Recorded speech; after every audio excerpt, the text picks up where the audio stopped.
Right, I always get people to just introduce themselves. Go on, tell everyone who you are. Mark Selby, Chair and CEO of Canada Nickel. Right, Canada Nickel, or is it, folks? Because carbon credit seems to be featuring quite highly with you at the moment. Yeah, no, we're doing a lot of work right now. I mean, one of the great features of this deposit is the fact that 92% of what we mine are minerals that, when they're exposed to air, spontaneously absorb CO2. So our tailings and waste rock will continue to absorb CO2 from the atmosphere long after the nickel mine's gone. We're figuring out how to optimize that. So I'm hoping that maybe we'll end up as a carbon credit mine with a nickel byproduct at some point. So cute. Yeah. So you're trying to optimize it. I'm trying to value it. I mean, how do you work out what it's worth? Well, I mean, I think right now, if you look at where we are versus our nickel peers, we're getting zero for the fact that we have this great carbon capture potential. Right. We put up together right now. We've got a land package. One of our main resource in our main zone at Crawford, it's 1 billion tons, on about a kilometer of footprint. We've pulled together 42 square kilometers of footprint. So give me some dollar numbers. 40 times 1 billion times the carbon capture capacity of it. If we can get 5 or 10 kilos per ton of tailings, that ends up to a pretty big number. So, but give these guys a clue as to how the carbon credits market works. I mean, right. Who's buying this stuff? So, today, the European Union has basically sort of set a whole legislative agenda moving forward here. The next milestone is that in specific industries, traders, importers, consumers will have to start tracking the carbon content of certain products for certain, product codes. And they have to do that for about a year or 2 years. And after a certain point, the government's going to implement carbon taxes, just like HST here in Canada, or VAT in most countries. There'll be a VAT equivalent for carbon. So you'll have to keep track of the carbon moving through it, and they'll continue to ratchet up that price to try and squeeze carbon out of their economies. So for someone who hopefully will be net long carbon credits, it's massive valuation potential going forward. I'm trying to get a dollar number here. I know it's difficult for you to say, but say a Finland Nickel Corporation was doing something similar to you. Give me a sense of like $1 billion of anything sounds quite good unless it's dead. But give me an idea of what that could be worth to Finland Nickel Corp. Well, there's two parts to it, which is interesting. So Macquarie at their LME Week presentation last fall, I would encourage anyone who's serious about looking at carbon. They did a pretty good job of trying to understand, okay, when these caps come in place, if you look at the carbon curve of the different metals, what kind of premium could you expect for those products if you happen to be a low carbon alternative in those markets? So for that number in nickel, it was $1,000 a ton. Our PEA that we put out last year, which will be considerably larger with the feasibility study coming at the end of the year, we're going to produce PEA 900,000 tons. If we get $1,000 credit for all of those, so that is a big number. That's a big number. So that's just part of the number. That's just having a product that is zero carbon. We believe we're going to be in a position, where we'll have, an extra, perhaps, 5 kilos or 10 kilos of CO2 captured per ton of tailings. We'll have a few billion tons at the main project. And again, if you speculated that whole 40 billion tons comes into view, 40 billion times 10 is 400 billion kilos, which is 400 million tons of carbon credits. And right now the price in Europe at one point, was $100. Canada is going to be implementing carbon taxes by the end of this decade. I think they kick in at $170 Canadian. Right. So it's important that we understand where this market's going. Yeah. Really important right now. So is the $1,000 sustainable? Is this a growing market, or is it a fad like some people are accusing ESG of being? Yeah, I think there's a lot of greenwashing. There's a lot of phony credits. I think that the faster we can get into stronger standards that are well adopted in terms of how things are going to be counted and have those implemented, then the veracity of those credits is going to be very important. Again, for our type of deposit, we think it'll be relatively straightforward. You measure carbon in the rock at the beginning, and you measure carbon over time, as those tailings and so forth begin to soak up that carbon. So In terms of where the market's going, the European Union is going full barrel into that. They are going to price carbon out of their economy.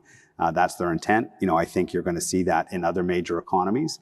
And so, I think the horse is out of the gate. It's not coming back anytime soon. And you again, really need to jump, understand that this just isn't a bandwagon, that this is going to be a fad for a few years.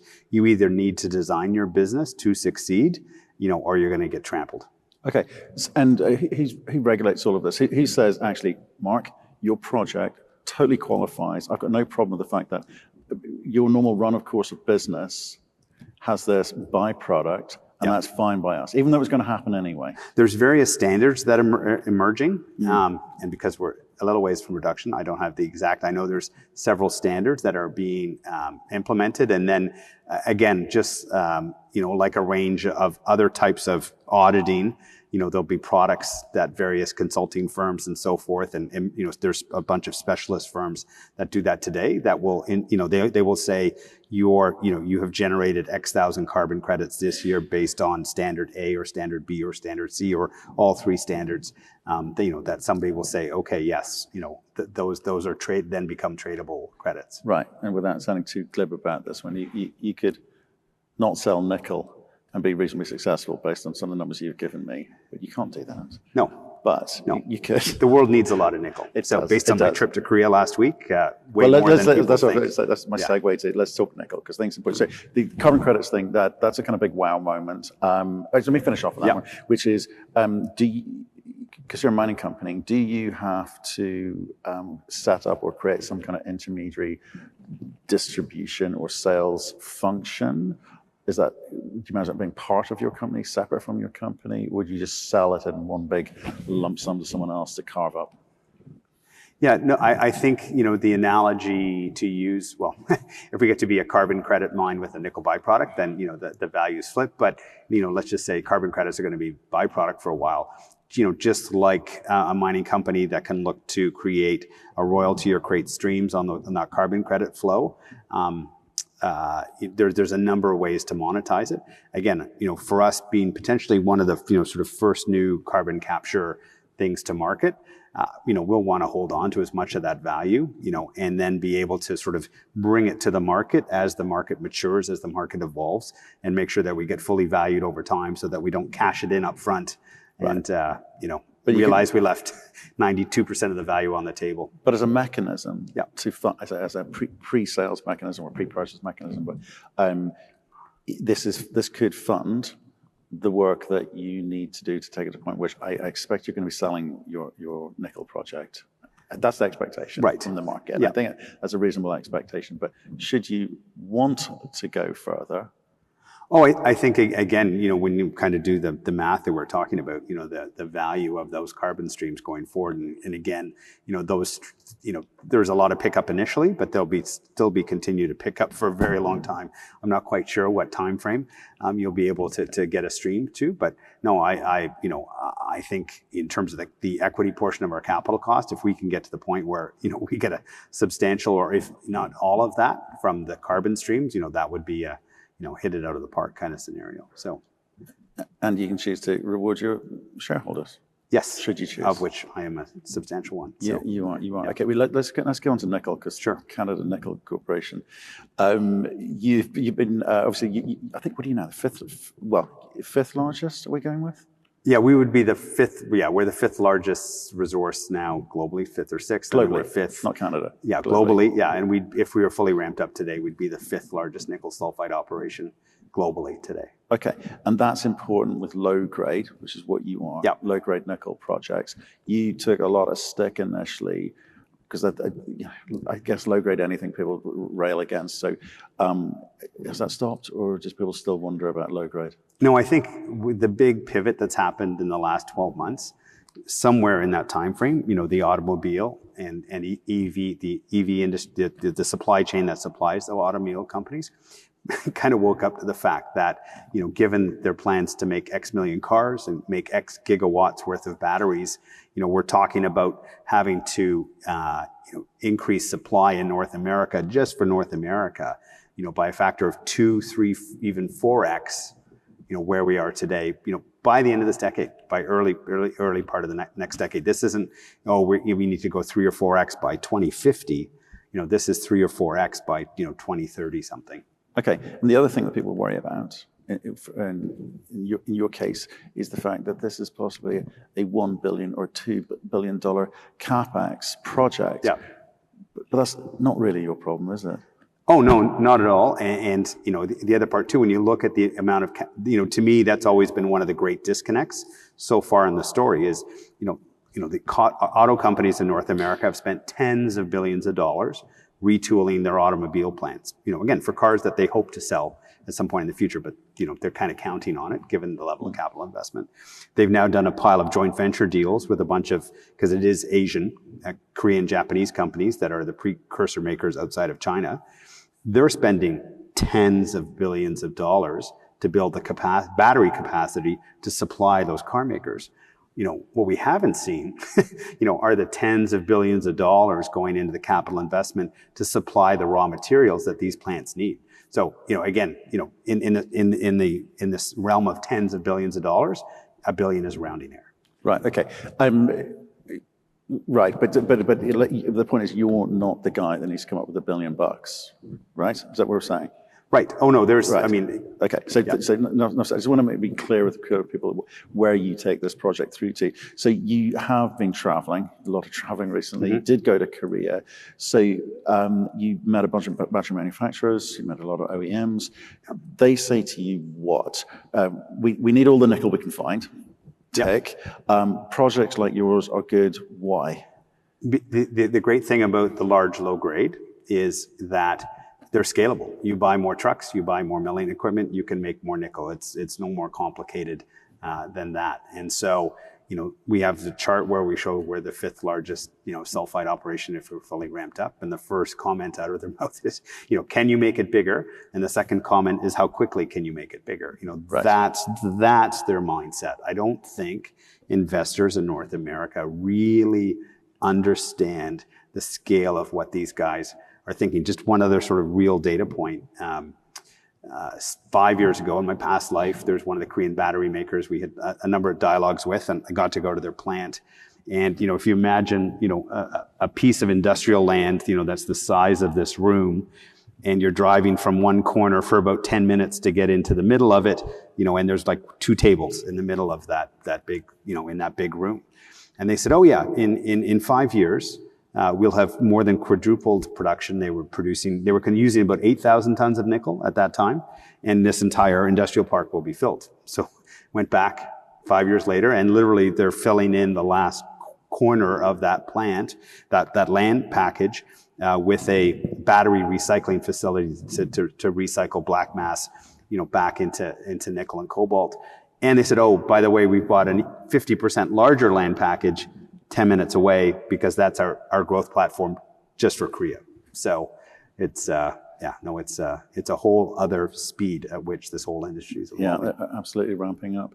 And let's talk about the nickel market at the moment, because I always bring this back to investors, right? Mm-hmm. Okay, so it sounds exciting on the carbon credit side of things, and you're telling us you've got what these guys want, like the scalability, multi-decade type projects. But for investors looking in at a company like yours, turbulent times at the moment, so you're not immune to this. And also the nickel market's been a bit funky this last 12 months. Right? Yes. We've talked about it. We talk sort of regularly on a battery show. Yeah.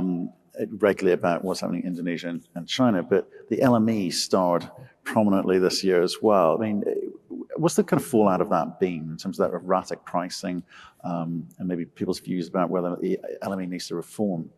Yeah. Oh no. It was like watching 2 cars driving towards each other, at 100 miles an hour, sort of waving, and then boom, and the LME stopped trading. You had one group, Tsingshan, with a massive short. A bunch of hedge funds, saw that nickel inventories were close to, all-time lows on a weeks of consumption basis, and said, this is a no-brainer squeeze. And away they went. So the LME didn't do anything to sort of mitigate those cars from colliding. And then once the cars collided, they kind of said, oh, actually, well, they didn't collide. We're just going to cancel all the trades that happened, within the last 5 or 6 hours. Right. And so and now being sued. And now being sued by several hedge funds, and some hedge funds who are pretty good at suing people. One of them took on the Argentinian government over bonds that went into default. Yeah. So, these are not your sort of average, So can LME survive? Does it need to? I mean, does it perform a function? Because it's such an antiquated system, it seems, when looking from outside. I guess we need a clearing mechanism, right? We need price discovery that happens in the market on a continuous basis. The challenging part, and again, one of the criticisms was, China basically bailed out one of China's own, and the LME is now controlled by a Chinese domiciled, Hong Kong domiciled entity. The unfortunate part, one of the main trading alternatives, and the one that actually has carried more volume in recent years, is the Shanghai Futures Exchange. So that's not going to get rid of your China issue. COMEX has not seemed to want to step up and trade some of the other base metals, but I think it's jump ball given the technology platforms that are out there. I think a lot of traders are dissatisfied with the way the LME handled that entire issue. So I think it'll be interesting to see sort of, how things happen in the next few years, but we do need a clear alternative to emerge. Otherwise we'll just end up with LME and Sheffy. And it was horrible. There was 2 weeks there where, again, people every day, like, your business is based on, that daily price, and you trade at a premium or discount, you buy stuff at a premium or discount to that price. And if that price just disappears for 10 days, it really caused a lot of people, a lot of harm, and if you're running a business, oftentimes you have a natural short, as you run your business, and those guys got crushed, some of them. So, I don't like moments like that. That was an outlier, but I don't like market moments like that, because those extremes, yes, bring attention, get people excited for a bit, but we can revert to the mean as it were, but a few people get damaged along the way. And I think long term for the industry, people looking from outside going, that's really not acceptable behavior. Oh yeah, no, I'm not going through those saloon doors, and because I hear a lot of guns going off in the Wild West bar. I'll go to the next town. Okay, so let's do it. We always do this when we meet up and say, what's going on in China and Indonesia, and do we need to worry about? Well, I think China's coming back online again, but do we need to worry about supply in the market from them, and how are they affecting the market at the moment? Yeah, the reality in the nickel space is, Indonesia has been more than 100% of the growth since 2015. That is where the bulk of the growth will occur for the next 5 years. We need nickel to make stainless steel. We need nickel to make EV batteries, and for the time being, it has to come from those countries. The opportunity for everybody, in the space, and again, I'm surprised, how little activity has started occurring in the nickel space, because we say we need all of these projects, is, Western automakers are not going to depend on Chinese controlled supply in Indonesia. They're not going to depend on, nickel that has a carbon footprint of 50 to 90 tons of CO2 per ton of nickel. That's there. Again, just if they had to buy that nickel from China, and if you look at what the average CO2 footprint of an internal combustion car is, it's a material, it would end up being like 20-30% of the carbon footprint. So that's not what Elon Musk had in mind in terms of decarbonizing transportation. So we need to get it from there in the time being, but there's a massive opportunity for nickel supply in the right areas. So I encourage everybody, go find more. Well, yeah, I think you've said that long and hard, which is like we need all of the above. It's not a competition with each other. It's a competition to get the supply into the market. Pricing will remain for you stable now? In terms of the nickel market? Yeah, because you've had a great gain. The last 18 months have been great. Yeah, no, we've moved up into this sort of $11 to $14 a pound range recently, and yeah, I think, again, the world economy, is going to slow down. I think we will see a recession, for part of it. But, inventories are very low. Supply is struggling. So that's going to help underpin the floor. And then on the top side, we had more than 100% growth in nickel demand from the EV sector last year.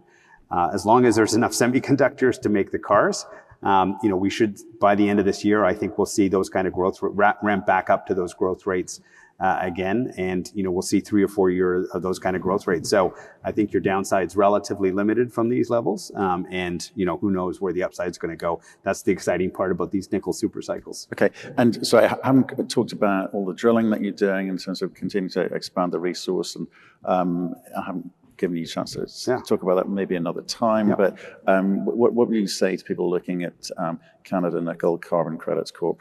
Yeah, sorry, we'll change the name next week. No, fundamentally, we think we are heading to one of these nickel super cycles. This is the largest sulfide discovery since the 1970s. We're in a place where you can actually build a mine. There's lots of infrastructure. People in the area actually like mining and downstream processing.